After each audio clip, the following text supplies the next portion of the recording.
அனைவருக்கும் வணக்கங்கள். நாணயங்கள் சேகரிப்பாளர்களுக்கு ஒரு நாணயமான பதிவு. இது அந்த பக்கம் வைப்போம். 50 பைசா ஒரு செட்டு போடுறதுக்காண்டி ரெடி பண்ணிகிட்ருக்கேன். இது ஒரு ஹோல் காயின். இந்தியாவில் சொல்லுவோம் ஓட்டக்காலனா அப்படிமோ. Round shape. நாணயத்தினுடைய வடிவம் வட்டம், ரவுண்டு, சர்க்கிளு, அல்லது அந்த நாணயத்தினுடைய உள்ளே ஹோல்ஸ் ரவுண்டு கிடையாது, அது சதுரம்.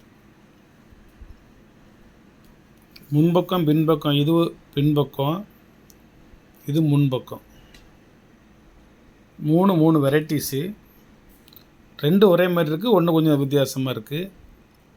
இதை விட இது ரேட் அதிகம். பொட்டு காயின், சின்ன பொடி ஓல் காயின், சைனீஸ் கேஷ் காயின் இதுக்கு பேர். குயிங் அல்லது கியாங் டைனாஸ்டி, காப்பர் அல்லது பிரான்ஸ் அலாயில் உள்ளது. $15 அமெரிக்காவுக்கு. 1614 டு 1644 டு 1911 வரைக்கும் இது புழக்கத்தில் இருந்துச்சு. இதெல்லாம் நம்ம ஹிந்தி எழுத்தை ஒட்டியே வருது. இப்போ முதல்ல போட்டிருக்கிறது கா, ரெண்டாவது போட்டிருக்கிறது பா, மூணாவது போட்டிருக்கிறது எஸ்ஸு. நம்ம ஹிந்தி எழுத்தை ஒட்டி தான் அது வருது. கீழே இருக்கிற 2 எழுத்து நம்ம தமிழ் மொழியை ஒட்டி வருது. முதல்ல இருக்கிறது நம்ம கேஎன்னா கோவண்ணாவுக்கு போடக்கூடிய ரெட்டை சுழி கொம்பு. ரெண்டாவது இருக்கிறது நம்ம கேனா கோனாவுக்கு போடக்கூடிய ஒத்த சுழி கொம்பு. இது மாதிரி தமிழ் எழுத்தை ஒட்டி வருது அந்த வரி வடிவம். எழுத்து அமைதிகள் அதுக்கு பேர். இது 1200 ஒர்த்து. நான் 600 போட்டிருக்கேன். பாதிக்கு பாதி கொடுப்போம் அப்படின்னு சொல்லி. இது பின்பக்கம் 4 சைடும் அந்த சைனீஸ் மொழியில் எழுதப்பட்டிருக்கு. இது ஒரு நாணயம். ரெண்டாவது சைனீஸ் காயின். டோங்க்லி டோங்போ அப்படிங்கிற ஒரு மன்னர், அது பேர் எம்பரர், பேரரசர்கள், அந்த மன்னர் காலத்து நாணயம். 1862 டு 1874 வரைக்கும் $500 இதனோட ரேட்டு வேல்யூ. இது இந்த பக்கம் உள்ளதை பார்த்துக்கோங்க, இந்த பக்கம் உள்ளதையும் பார்த்துக்கோங்க.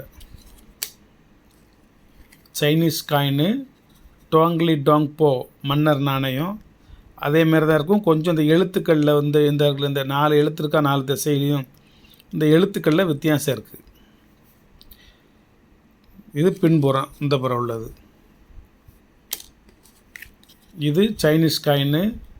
குயிங்லாங் Tongbao coin, Qinglong Tongbao coin. நீங்கள் வலைத்தளத்தில் சர்ச் பண்ணிக்கலாம். என்னடா சார் என்னமோ சொல்கிறாருன்னு சொல்லி யோசிக்க வேண்டாம். இதுலேயும் இந்த எழுத்துக்களில் வித்தியாசம் இருக்குது.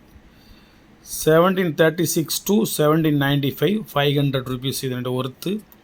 இந்த பக்கம் பார்த்துக்கோங்க. இந்த டார்ஜான் மாதிரி 2 பாம்பு மாதிரி போகும். அதில் ஒரு மேலே ஒரு எழுத்து இருக்கும். இதில் என்னென்னா, இதில் ஒரு ரகசிய வேர்டு இருக்குது. ரகசிய எண் எனக்கு தெரியும். அது அவங்களுக்கு இன்னொரு பதிவில் நான் அதை சொல்கிறேன். ஏன்னா எது, பீனா என்ன, சீனா என்ன, டீனா என்ன, 26 எழுத்துக்களுக்கும் 26 கோடு வேர்டு இருக்குது. அதை ஒரு தடவை சொல்கிறேன் உங்களுக்கு. அந்த கோடு வேர்டை ஒட்டி இதில் ஒன்று பார்த்தேன், அதனால் அதை சொல்கிறேன். இந்த இருக்கு பாருங்க, இதிலிருந்து உருவானதான் இந்த கோட் வேர்டு.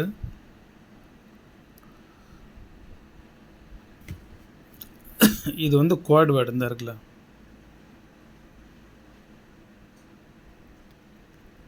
இதுலேயே கிராஸ் கோடு இருக்கா, மேலே மட்டும் இந்த 1 இருந்துச்சுன்னா ஏ, 2 கோடு இருந்துச்சுன்னா பி, 3 கோடு இருந்துச்சுன்னா சி, 4 இருந்துன்னா டி, 5 இருந்ததுன்னா இ. அவ்வளோதான். 5ஓட ஸ்டாப் பண்ணிடணும். 6 கீழே நோக்கி வரணும். கோட்டுக்கு கீழே 1 போட்டிருந்தா அது 6, 2 போட்டிருந்ததுன்னா 7, 3 ஓட்ட 8, 4 ஓட்ட 9, 5 ஓட்ட 10. இந்த 10க்கும் இங்கிலீஷ் எழுத்து 10 எழுத்து. ஏபிசிடி இஎஃப்ஜிஹெச் ஐஜேகேஎல்னு 10 எழுத்து. அப்புறம் மேலே 5னா 5 இங்கிலீஷ் எழுத்தா, கீழே 5னா கீழே 5 இங்கிலீஷ் எழுத்தா. ஃபுல் கிராஸ் பண்ணால் 5 எழுத்து வந்துடும். 1 2 3 4 5 ஃபுல் கிராஸ் பண்ணால் அதுக்கு 5, 15 எழுத்தாச்சு. இந்த ஃபுல் கிராஸில் லெஃப்ட்டு சாயலாக 1 2 3 4 5 அப்படின்னா இது அதுக்கு அடுத்து 5 எழுத்து.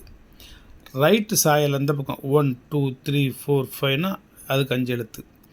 இப்படி சென்டராக போட்டு இந்த மாதிரி ப்ளஸ் மாதிரி போட்டால் 26வது எழுத்து. 5 5ஆக பிரித்து 5 மாடலை கொடுத்து மேலே 5 கீழே 5 left cross 5 right cross 5 straight 5 25 பிரித்து நடுவில் ப்ளஸ் மாதிரி போட்டால் 26 எழுத்து. இங்கிலீஷில் 26 எழுத்து. அதில் என்னென்னா நீங்கள் போட்டு பார்த்து நீங்கள் அதை அந்த வார்த்தையை கண்டுபிடிச்சி அந்த அர்த்தத்தை நீங்கள் புரிஞ்சுக்கிட்டு அதுபடி நீங்கள் நடந்துக்கிடணும். அது ஒரு கோட் வேர்டு. நீங்கள் வேணால் நான் பேசுனதை வச்சு ஒரு தாள்னா போட்டு பாருங்கள், கரெக்டாக வரும். கூட்டி கழித்து பாருங்கள், கணக்கு சரியாக வரும். அந்த கோட் வேர்டை ஒட்டி இந்த சிம்பிள் இருக்குது. அது வந்து நான் சொன்ன கோட் வேர்டு வந்து வேர்ல்டு லெவலில் ஃபேமஸான கோட் வேர்டு. இதை பார்த்தோன்னே எனக்கு அந்த ஞாபகம் வந்துச்சு. நான் அது சம்மந்தமாக ஒரு நாள் உங்களுக்கு நான் தெளிவாக அதை ஒரு கிளாஸ் மாதிரி எடுக்க நீங்கள் கற்றுக்கோங்க. வணக்கம், வாழ்த்துக்கள். சப்ஸ்கிரைப் பண்ணுங்கள், ஷேர் பண்ணுங்கள், லைக் பண்ணுங்கள், கமெண்ட் பண்ணுங்கள். பழைய காலத்து ஓட்டக்காலன்னா வெரி வெரி ரேர் காயின், எங்கிட்டும் கிடைக்காத ஒரு நாணயம். ஒரு 5 நாணயம் கிடச்சிச்சு. அது சம்மந்தமாக வலைத்தளத்தில் போய் சர்ச் பண்ணி எந்த நாட்டு நாணயம், எந்த மன்னர் நாணயம், என்ன ஒர்த்து இதுக்கு, என்ன விலை, என்ன இயரு அப்படிலாம் பார்த்து நான் அதை போட்டிருக்கேன் உங்களுக்கு. மொத்தமே இந்த 5 நாணயம் தான் என்கிட்ட இருக்கிறது. இந்த 5 நாணயம் very very rare collection. Thank you. Good night.